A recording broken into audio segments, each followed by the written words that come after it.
Nestled in the rolling hills of southern Wisconsin is the quiet city of Elkhorn, a small town about 10 miles north of Lake Geneva. On the outside, Elkhorn appears to be an ordinary town with beautiful homes and historic charm, but hidden in the shadows lies a dark mystery that continues to haunt residents decades later.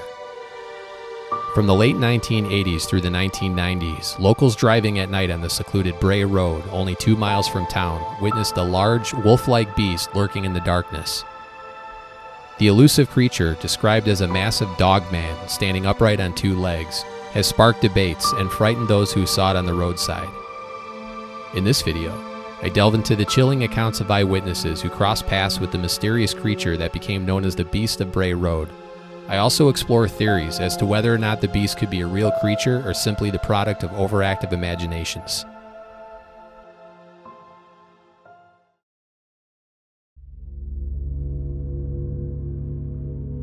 Reported sightings of a mysterious beast in the Bray Road area of Elkhorn have occurred for many years, but the story didn't break until 1991, when local reporter Linda Godfrey was the first to interview eyewitnesses and write about her findings in an article for the Walworth County Week. Godfrey went the extra mile and contacted the Sheriff's Department as well as Animal Control, who confirmed the bizarre sightings along Bray Road and other areas of Walworth County. Much of what is known about the Bray Road beast comes from Linda Godfrey's investigative efforts and the first-hand accounts from witnesses, some of which are featured in this video. One of the eyewitness accounts that really grabbed the public's attention occurred in the late 1980s. The year was 1989 and it was 1:30 in the morning. Lori Andreezy, a manager at a local bar, was driving home from work on Bray Road when she had a terrifying encounter. As she rounded a curve in the road, she saw what she initially thought was a man kneeling on the side of the road, but she soon realized it was something far from human. She slowed down and looked out the passenger window to get a closer look at the creature kneeling down about 6 feet from the car. Lori said whatever it was had brown and silver hair with fangs and long claws. The chin and the nose were also long, and it appeared to be holding roadkill in its paws, which were facing upwards. The beast did not pursue the vehicle, but it watched her with an eerie stare as she drove away from the scene in shock.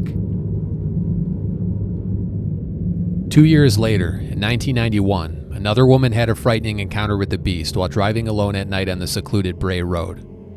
It was a foggy night on Halloween, and Doris Gibson was driving on Bray Road to pick up her friend from a party.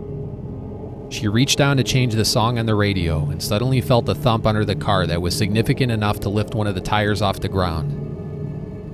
Thinking she hit an animal, she slowed down and looked in the rearview mirror, but it was too dark to see anything in the roadway. She put the car in park and stepped out to assess the damage, but as she made her way to the rear of the vehicle, she was surprised to see there was nothing in the road. Seconds later, a loud rustling sound was heard, and something tall and large came charging out of the brush. Doris immediately sprinted back to the car, locked the door, and slammed on the gas pedal. Running on its 2 hind legs, the hairy creature gained on the car and lunged onto the trunk, but condensation on the surface caused the beast to lose grip and slide off onto the road. In an interview with Linda Godfrey, Doris said the creature ran extremely fast, and she referred to it as a freak of nature. Doris also claimed the trunk of her blue Sundance was scratched with visible claw marks from the attack.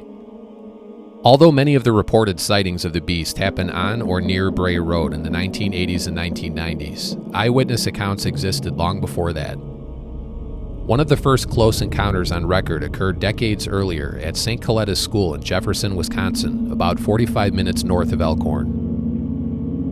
It's worth noting that the St. Coletta's facility in Jefferson was also the home of Rosemary Kennedy, who in 1949 was sent there by her father Joseph Kennedy after a botched lobotomy in 1941 at the age of 23. Rosemary lived out the rest of her life in a small house on St. Coletta's campus and passed away in 2005 at the age of 86. St. Coletta's is located 2 miles from downtown Jefferson in a remote area surrounded by miles of dense farmland. The large complex includes an old cemetery and several buildings that once housed hundreds of people. Today, the original buildings are largely abandoned, but in the 1930s, a mysterious creature made an appearance on the school grounds.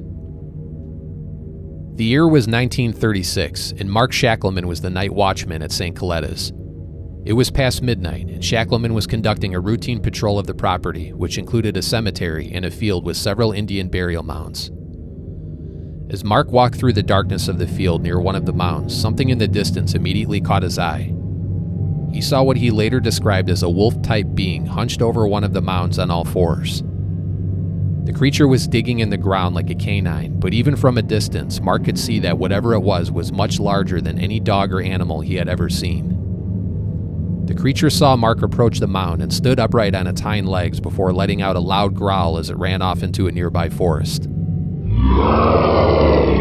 The animal didn't return that night, but that wasn't the final encounter. The next night, Mark was on patrol again. It was close to midnight, and he walked out to the same mound where he saw the beast the night before.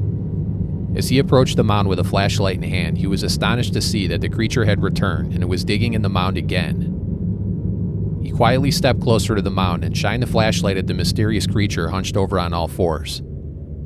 The startled beast stood up on its hind legs and faced Mark, revealing a muscular, man-like body covered in dark hair. The creature stared him down and let out a deep growl before running off into the woods like it did the night before. Mark returned to the mound during the day to search for more evidence and found what he later described as raking marks in the soil where the creature had been digging with its claws.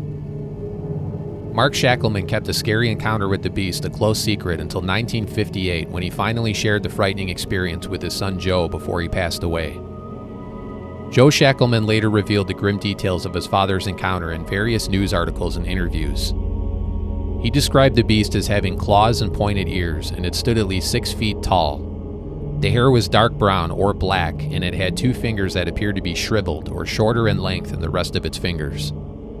The creature growled with a deep human-like voice and emitted a terrible stench that lingered in the air even after the beast ran off. Mark told his son Joe that he thought the creature came straight from hell, and he was so frightened by it that he prayed for God to save him during the encounter. So what exactly is the mysterious beast of Bray Road? Many theories exist, but some people, including law enforcement, believe the creature is likely an abnormally large coyote, a gray wolf, or even a black bear. Although black bear sightings in southern Wisconsin are rare, they are possible. In fact, black bear sightings have been reported as far south as Whitewater and Elkhorn. Bears also have bipedal abilities, and although it's rare, bears have been spotted in the wild walking on their hind legs due to injuries or to gain access to food. People who saw the creature, though, don't believe what they witnessed was a bear or a large coyote. Some people believe the creature is a rare, undiscovered animal species, or a dogman. Dogman sightings have occurred in multiple counties all over southern Wisconsin for decades and continue to this day. Most of the reported sightings in other counties fit a description similar to the creature that was seen along Bray Road, suggesting that people are either witnessing the same creature years apart or more than one of them exist. Others believe the creature is something much darker. Lori Andreezy, who witnessed the beast on Bray Road in 1989, said she felt as though what she saw that night was something satanic. Many people believe the beast is a paranormal entity or even a hellhound. Either way, one thing is for certain. The story of the beast of Bray Road didn't end in the 1990s. Multiple dogman sightings have occurred in various parts of southern Wisconsin in recent years, but despite numerous investigations, the origins of the mysterious creature remain a fascinating mystery that lives on. Have you witnessed a beast of Bray Road or a dogman? Do you think the creature is really a black bear or something more sinister? Leave a comment below and let me know your thoughts.